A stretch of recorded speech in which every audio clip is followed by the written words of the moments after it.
Are you able to see the screen?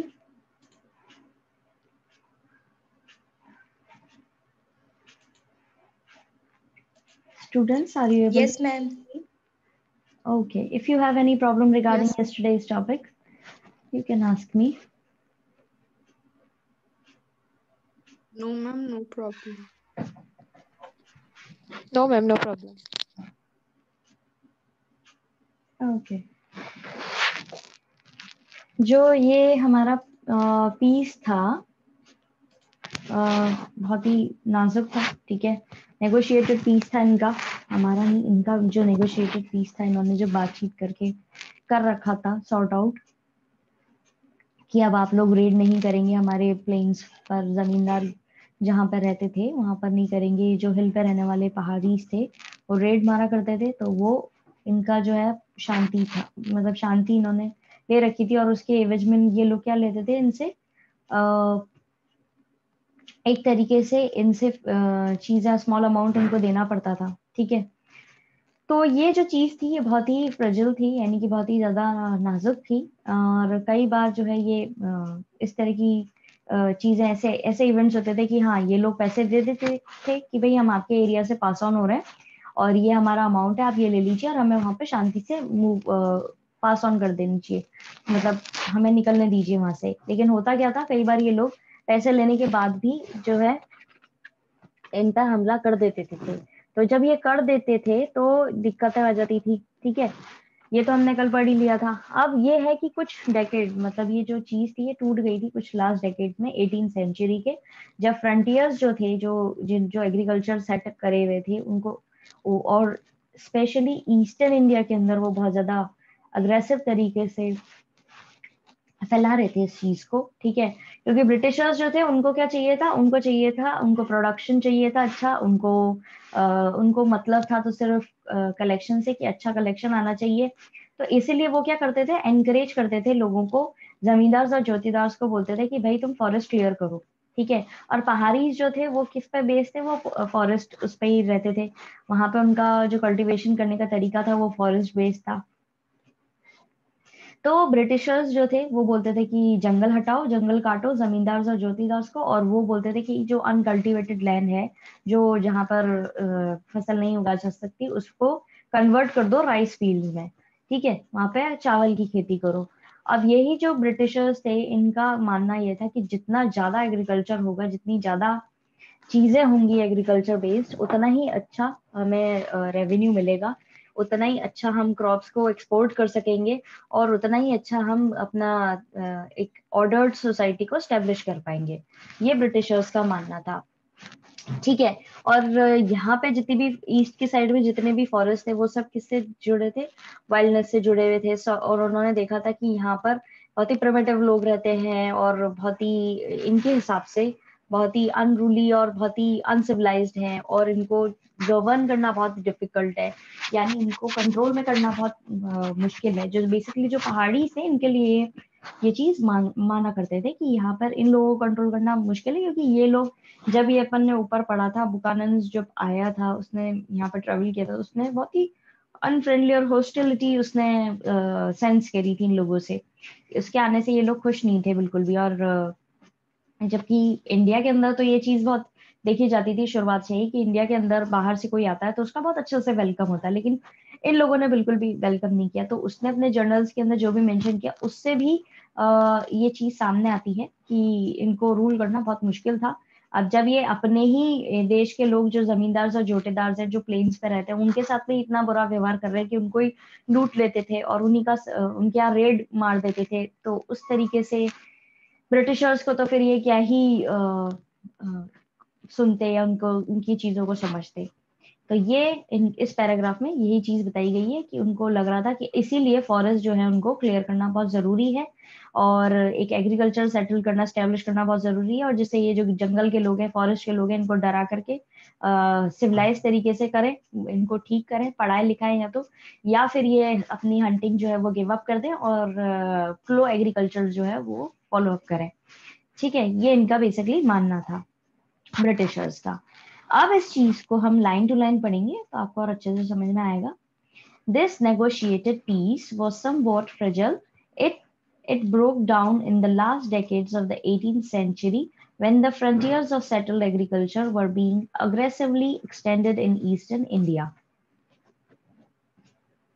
ये जो negotiated piece था ये बहुत फ्रिजिल था, इसीलिए ये बहुत ही नाजुक था और आगे जाकर के 18th सेंचुरी के डेकेड्स के एंड में ये हुआ क्या, जो वहां पर एग्रीकल्चरल एक्टिविटीज चलनी थी, जो पहले से सेटल्ड थे खेती बाड़ी के अंदर, वहां पर उन्होंने एक्सटेंसिव तरीके से इसको बढ़ाया, आगे कराया ईस्टर्न इंडिया में और फैलाया. The British encouraged forest clearance and the zamindars and jotedars turned uncultivated lands into rice fields. British जो बोलते थे वो कहते थे कि फॉरेस्ट हटाओ, काटो, साफ करो फॉरेस्ट को और वहां पे खेती बाड़ी करो बेसिकली. और जमींदार और जोटीदार जो है उनको बोला जाता था कि भाई वो क्या करते थे, अनकल्टिवेटेड लैंड जो होता था जहाँ खेती बाड़ी नहीं होती थी उसको राइस फील्ड्स में कन्वर्ट कर देते थे. To the British, extension of settled agriculture was necessary to enlarge the sources of land revenue, produce crops for export and establish the basis of a settled and ordered society. जो Britishers थे वो चाह रहे थे कि agricultural activities जो है उनको अच्छे लेवल पे एस्टेब्लिश किया जाए और सारे, इससे क्या होगा, ज्यादा से ज्यादा खेती होगी तो ज्यादा से ज्यादा रेवेन्यू कलेक्ट होगा, अच्छी क्रॉप्स उगेंगी तो हम यहाँ से बाहर एक्सपोर्ट कर पाएंगे उन क्रॉप्स को, हम और प्रॉफिट कमा पाएंगे और एक तरीके से सोसाइटी को चला पाएंगे. जो इंडियंस को वो समझते नहीं थे कि ये प्रॉपर ऑर्डर्ड तरीके से चलते हैं, सिविलाइज्ड लोग नहीं है. They also associated forest with wildness. अब इन्होंने किस चीज को कैसे जोड़ के देखा है, ये माना करते थे कि जंगल जो है वो बिल्कुल मतलब फॉरेस्ट जो है एरिया है वो, और वहां पे रहने वाले लोग जो है बिल्कुल वाइल्ड है, ठीक है, जंगली है. ये देखा करते थे फॉरेस्ट को एज अ फॉरेस्ट लोगों, जो फॉरेस्ट के लोग होते थे, forest people. So forest people as savage, unruly, primitive and difficult to govern.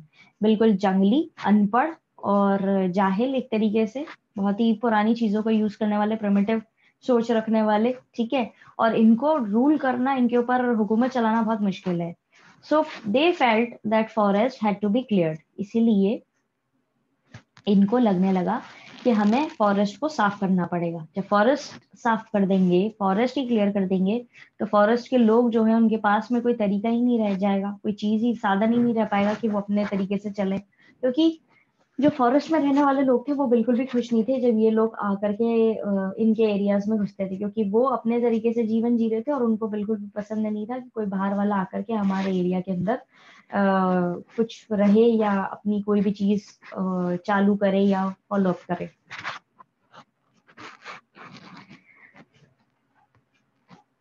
Settled agriculture established and forest people tamed, civilized and persuaded to give up hunting and to take to plow agriculture. अब settled agriculture जो है वो establish किया गया, ठीक है, proper तरीका जो होता है खेती बाड़ी करने का वो establish किया गया. जंगल के लोगों को डराया गया और उनको सिविलाइज बनाया गया और उनको बोला गया या तो हंटिंग छोड़ दो बिल्कुल, नहीं तो सॉरी, या तो आपको हंटिंग छोड़नी ही है और उसके साथ ही आपको फ्लो एग्रीकल्चर जो है उसको फॉलो अप करना है. फ्लो मैंने कल आपको दिखाया ही था इमेज कि फ्लो क्या होता है, किस तरीके से यूज होती है वो चीज खेती बाड़ी के अंदर. कल आपको पिक्चर दिखाई थी मैंने उसकी image, if you remember students. Yes ma'am. Yes ma'am. वही चीज यहाँ पे इनको बोली गई थी करने के लिए.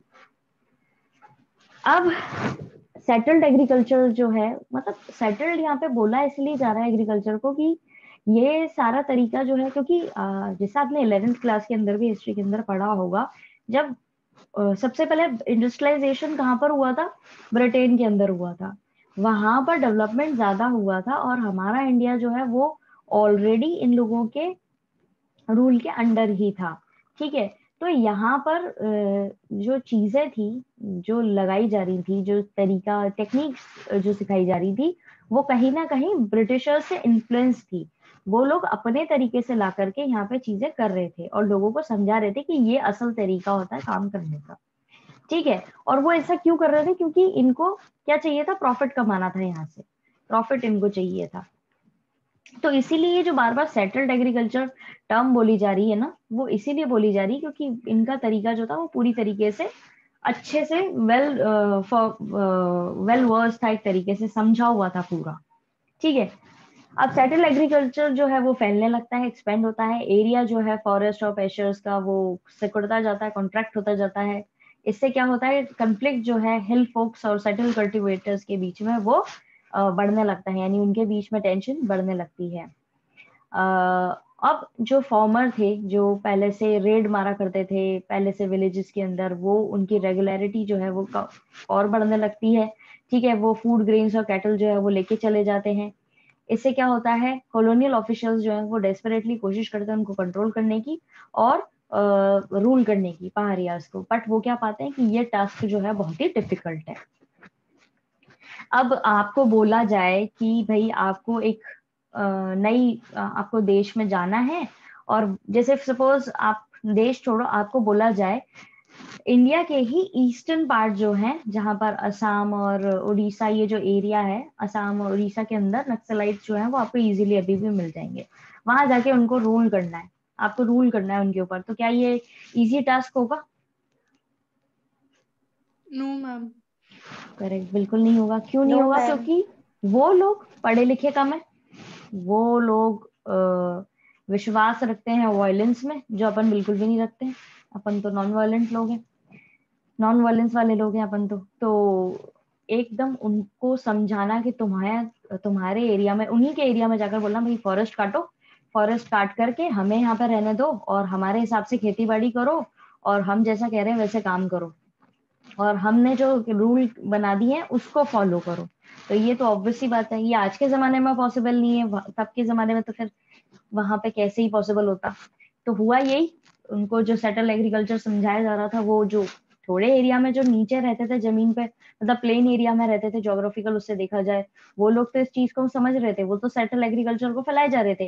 लेकिन जो हिल एरिया वाले लोग थे, यानी कि हिल्स पे रहने वाले जो पहाड़ी थे, वो इस चीज को नहीं समझ रहे थे। उनका तो मेन काम ही यही होता था कि नीचे जाकर के रेड मारनी है, हमें लूटपाट करनी है, छीन झपट करके लेकर के आना और उससे अपना गुजर बसर करना है, और अपनी जो हंटिंग हो रही है, जो चल रही है शिकार वगैरह, वो करना है। और उन्हीं को बोला जा रहा था कि अब आपको शिकार भी नहीं करना है और आपको ये लूटपाट भी नहीं करनी है, अब आपको जो नीचे वाले कर रहे हैं उसी तरीके से ऊपर भी काम करना है, और फॉरेस्ट काट दो, जहां रहते हो तुम्हारा जो घर है जंगल, उसको ही साफ कर दो और वहां पर खेती बाड़ी करो। ये बेसिक काम था, ये जो बोल रहे थे, जो पॉसिबल नहीं था। अब इसको लाइन टू लाइन पढ़ते हैं। As settled agriculture expanded, the area under forest and pastures contracted.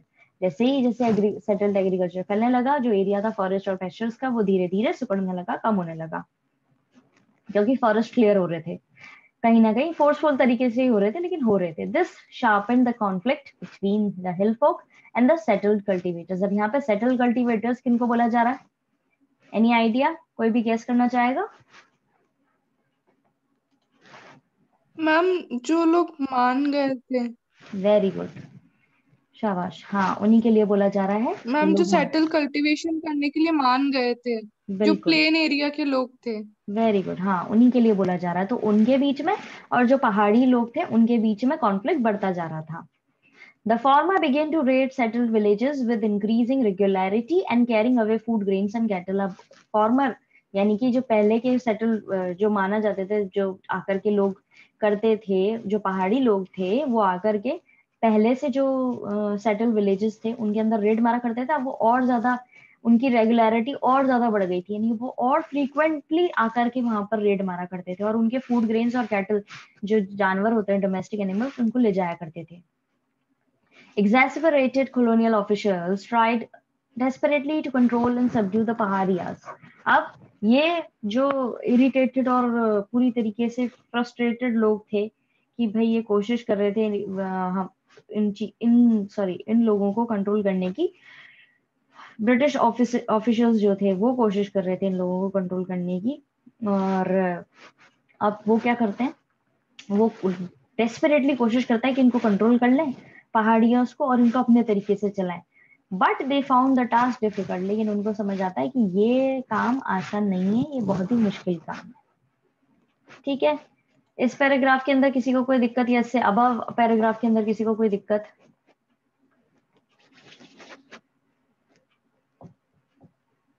No ma'am, no problem. No ma'am. No ma'am, no problem. Okay, अब क्या होता है 1770s के नो अंदर? Problem ma'am. ओके बच्चे, उसके 1770s में क्या होता है, ब्रिटिशर्स जो हैं वो अपना वही ब्रूटल पॉलिसी जो है वो शुरू कर देते हैं, अपनी क्रूअल पॉलिसी जो है वो लगा देते हैं। वो निकाल देते हैं कि अब मारो, पहाड़ी जो लोग हैं उनको, उनकी हंटिंग करो और उनको मार दो।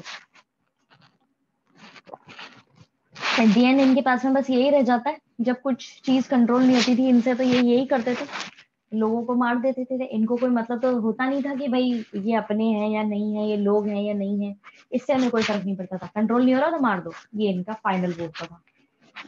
1770s में इन्होंने यही कोशिश करी कि लोगों को मार दो। फिर 1780s में ऑगस्टस क्लीवलैंड कलेक्टर थे भागलपुर के, जो कि बिहार के अंदर है। उन्होंने एक पॉलिसी निकाली पैसिफिकेशन की।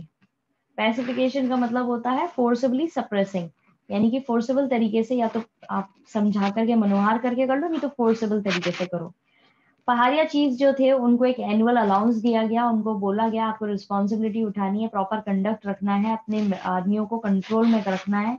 चीफ लोग जो थे, पहाड़ी चीफ जो थे उनको, ठीक है, और उनसे एक्सपेक्ट किया जाता था कि वो ऑर्डर मेंटेन करेंगे लोकेलिटीज में और डिसिप्लिन में रखेंगे अपने लोगों को। कई पहाड़िया चीफ जो है उन्होंने रिफ्यूज कर दिया था ये अलाउंस लेने से, उनको इस चीज के लिए अलाउंस भी दिया जा रहा था। और जिन्होंने एक्सेप्ट किया वो अधिकतर अपनी ऑथोरिटी अधिकार जो अपनी कम्युनिटी पे वो खो चुके थे। अब इस कॉलोनियल गवर्नमेंट का ये रूल था कि ये चीज जो है उनको करनी ही थी। अब इनके सबऑर्डिनेटिव एम्प्लॉयज भी आ गए थे, स्टाइपेंड्री चीफ जो है वो भी आ गए थे, ठीक है। तो बेसिकली अब ये क्या कोशिश कर रहे थे, या तो मार दो उनको, पहले तो उन्होंने निकाला था ये रूल, निकाल दो मार दो, और नहीं तो फिर एक पॉलिसी निकाली पैसिफिकेशन की, याद रखेंगे पैसिफिकेशन की पॉलिसी निकाली गई थी यहाँ पर, जिसके तहत उनको बोला जा रहा था कि अब आप ये अलाउंस लो, और अलाउंस लेने के बाद में रिस्पॉन्सिबल तरीके से अपने लोगों को कंट्रोल करो और हमारे अनुसार चलाओ। अब इसको लाइन टू लाइन पढ़ते हैं। In the 1770s, the British embarked on a brutal policy of extermination, hunting the paharias down and killing them. 1770s के अंदर ब्रिटिशर्स जो है उन्होंने एक ब्रूटल पॉलिसी निकाली एक्सटर्मिनेशन की, और उसमें उन्होंने ये बोला कि पहाड़ियास को मार दो और खत्म कर दो। Then by the 1780s, Augustus Cleveland, the collector of Bhagalpur, proposed a policy of pacification. 1770 यानी 70 से 10 साल बाद 1780 के अंदर उनको बोला जाने, एक कलेक्टर आया भागलपुर के, उन्होंने बोला कि एक पैसिफिकेशन की पॉलिसी निकालते हैं, समझा बुझा करके काम हो सके या जोर जबरदस्ती से काम कर सके तो वो करना पड़ेगा। Paharia chiefs were given an annual announce, साल का एक अलाउंस दिया जाता था इनको, and made responsible for the proper conduct of their men, और बोला जाता था कि अपनी कम्युनिटी के लोगों को प्रॉपर तरीके से चलाओ। They were expected to maintain order in their localities and discipline their own people. उनसे उम्मीद की जाती थी कि अब आप ऑर्डर मेंटेन करेंगे एक तरीके से अपने एरियाज में, और अपने लोगों को डिसिप्लिन में रखेंगे। Many Paharia chiefs refused the allowances, और कई सारे पहाड़िया चीफ ने ये मानने से इनकार कर दिया। Those who accepted most often lost authority within the community. जिन्होंने एक्सेप्ट करा ये एनुअल अलाउंस, उन्होंने अपना अक्सर उनका ये होता था कि वो अपना अधिकार खो देते थे अपनी कम्युनिटी पे से। Being in the pay of the colonial government, they came to be perceived as subordinate employees or stipendary chiefs. अब क्योंकि वो उन्होंने अग्री कर दिया था कि हाँ ठीक है आप हमें साल के पैसे दे दो, हम अपने लोगों को कंट्रोल कर लेंगे, तो उनका ये माना जाने लगा कि इनको कॉलोनियल गवर्नमेंट पे कर रही है, तो ये एक सबऑर्डिनेट एम्प्लॉय या स्टाइपेंडरी चीफ की तरह देखे जाने लगे। पहाड़िया चीफ की तरह नहीं देखा जाने लगा, उनको ये उम्मीद करने जाने लगी कि ये भी उन्हीं की तरह उन्हीं लोगों के साथ में है, ब्रिटिशर्स के साथ में है। समझ में आया इस पैराग्राफ के अंदर कोई दिक्कत? No ma'am, no problem. No, ma'am, no problem. Okay,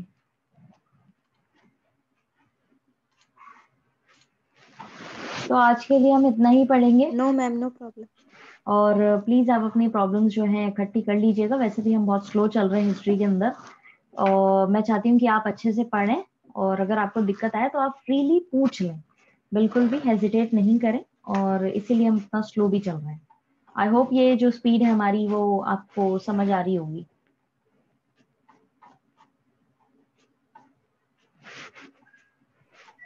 Yes, ma'am. Yes ma'am. Okay, ऐसा करते हैं कि एक पैराग्राफ या हाफ पैराग्राफ और थोड़ा सा Okay, समझ ma'am. लेते हैं, क्योंकि we still have 2-3 minutes. Okay, pacification campaigns जो है वो लगाए जा रहे थे। पैसिफिकेशन पॉलिसी पे बेस्ड है ये, और पहाड़ियाँ जो हैं अब वो माउंटेन्स के अंदर और ज्यादा जो है वो उतरते आ रहे थे, नीचे आ रहे थे, ठीक है। और जो उनका तरीका हुआ करता था पहले, वो बहुत होस्टाइल बिहेवियर रखते थे, अपना अनफ्रेंडली बिहेवियर रखते थे बाहर आउटसाइडर्स के प्रति, वो अब थोड़ा सा कम हो गया था, ठीक है। कुछ जो फॉलो कर रहे थे उनकी तरफ से, लेकिन जब बुकानन ट्रैवल करता है इस एरिया में, इस रीजन के अंदर, और वो विंटर में आता है 1810 से 1811 के अंदर, तो पहाड़ियाज नेचुरली उसको देखते हैं एक सस्पिशन और डिस्ट्रस्ट तरीके से, यानी कि बहुत ही शक की नजर से देखते हैं। और एक्सपीरियंस जो है पैसिफिकेशन कैंपेन्स और मेमोरीज का, वो बहुत ही ब्रूटल रिप्रेशन की तरह देखा गया है, यानी कि बहुत ही क्रूअल रिप्रेशन की तरह देखा गया है। इस एरिया के अंदर काफी दिक्कतें आई हैं इस चीज को फॉलो अप करने में, और हर वाइट मैन जो है एक तरीके से उनके सामने ऐसे अपीयर होता था जैसे कि वो पावर को रिप्रेजेंट कर रहा है जो उनकी जिंदगियां बर्बाद कर देगी, और उनका जो मीन्स है सर्वाइवल का उसको नष्ट कर देगी, और उनका कंट्रोल छीन लेगी फॉरेस्ट और लैंड का। हर वाइट मैन को इसी नजर से देखते थे वो लोग। और इनफैक्ट कई सारे इंटीमेशंस ऑफ डेंजर, यानी कि कई सारे खतरों की उम्मीद जो है वो भी लगाई जाती थी। फिर आए संथाल्स। संथाल्स वो लोग थे जो इस एरिया के अंदर रहते थे, जिनका काम था फॉरेस्ट क्लियर करना, और वो टिम्बर काटा करते थे। फ्लोइंग लैंड्स, यानी कि वो फ्लो जो टूल होता है उसका यूज करते थे, लैंड को फ्लो करने के लिए हल का इस्तेमाल किया करते थे, उगाते थे राइस और कॉटन।